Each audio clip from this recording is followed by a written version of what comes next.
प्रदूषक हैं, इनके अलावा हम हमारे दैनिक जीवन में भी कई ऐसी क्रियाकलाप करते हैं जिनके द्वारा वायु प्रदूषक लगातार उत्सर्जित हो रहे हैं। जैसे कि हमारे घरों में काम आने वाला जो रेफ्रिजरेटर है, उससे निकलने वाली जो गैस है क्लोरोफ्लोरोकार्बन, वह अत्यंत विषैली गैस है और वायुमंडल को प्रदूषित करती है। तो यह भी वायु प्रदूषण का एक प्रमुख कारण है।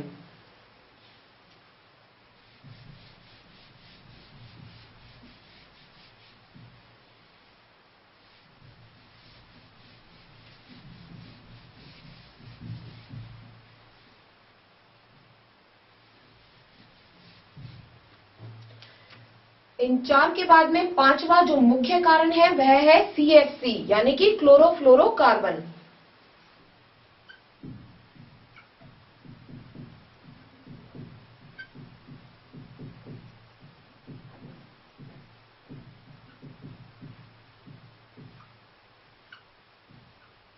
क्लोरोफ्लोरोकार्बन गैस को संक्षिप्त में हम लिख सकते हैं CFC।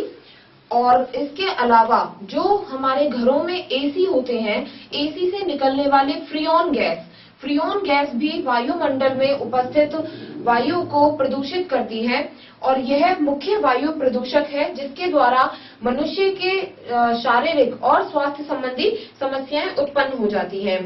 यह CFC वायुमंडल में उपस्थित पराबैंगनी किरणों को जैसे हमारे सूर्य से आने वाली पराबैंगनी किरण जो है वो हमारे शरीर के लिए बहुत ही नुकसानदायी होती है। और जो यह CFC है वो वायुमंडल में उपस्थित ओजोन गैस को, ओजोन परत जो है उसको क्षतिग्रस्त करती है। जैसे क्लोरोफ्लोरोकार्बन हमारे सूर्य से, यह सूर्य है वायुमंडल में उपस्थित, यहाँ पर जो परतें हैं यानी कि क्षोभ मंडल, समताप मंडल, ये सभी क्या करती हैं, सूर्य से आने वाली पराबैंगनी किरणों से हमारी रक्षा करती हैं। और वायुमंडल में उपस्थित जो यह ओजोन परत होती है, यह ओजोन परत सूर्य से आने वाली पराबैंगनी किरणों को पृथ्वी पर जाने से रोकती हैं। जैसे यह यहाँ पर पृथ्वी पर उपस्थित जीव हैं, कुछ पेड़ पौधे हैं पृथ्वी पर उपस्थित जो कि इस सूर्य से आने वाली पराबैंगनी किरणों से क्षतिग्रस्त हो जाते हैं।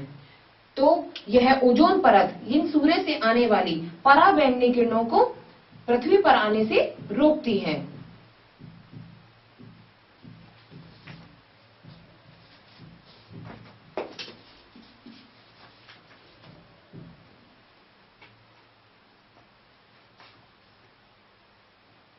इन पराबैंगनी किरणों को सूर्य से पृथ्वी पर आने के लिए रोकने वाली जो परत है वह है ओजोन परत, जो कि इससे हमारी रक्षा करती है। लेकिन पृथ्वी पर उपस्थित जीव लगातार जो कि वायु को प्रदूषित कर रहे हैं और वायु प्रदूषक जैसे क्लोरोफ्लोरोकार्बन को लगातार उत्सर्जित कर रहे हैं। तो जब पृथ्वी से यहाँ से क्लोरोफ्लोरोकार्बन गैस इस वायुमंडल में जाती है, यहाँ यह जो वायुमंडल उपस्थित है, इस वायुमंडल में जाकर यह इस ओजोन परत को क्षतिग्रस्त करती है।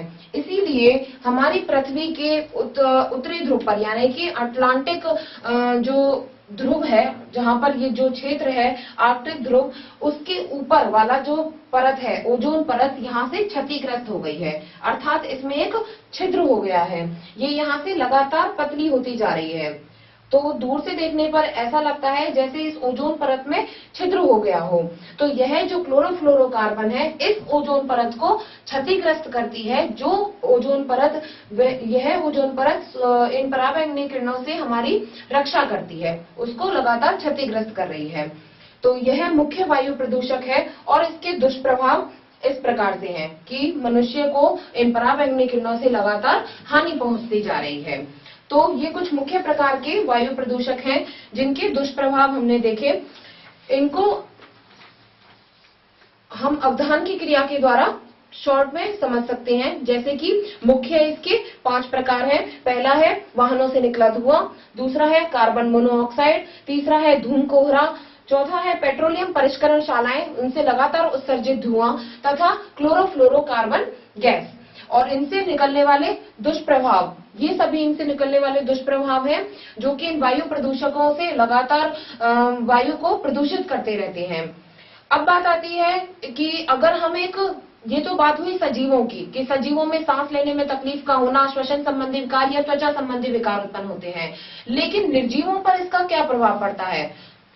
तो वायु प्रदूषण का निर्जीवों पर प्रभाव देखने के लिए हम एक विशिष्ट अध्ययन लेंगे, ताजमहल।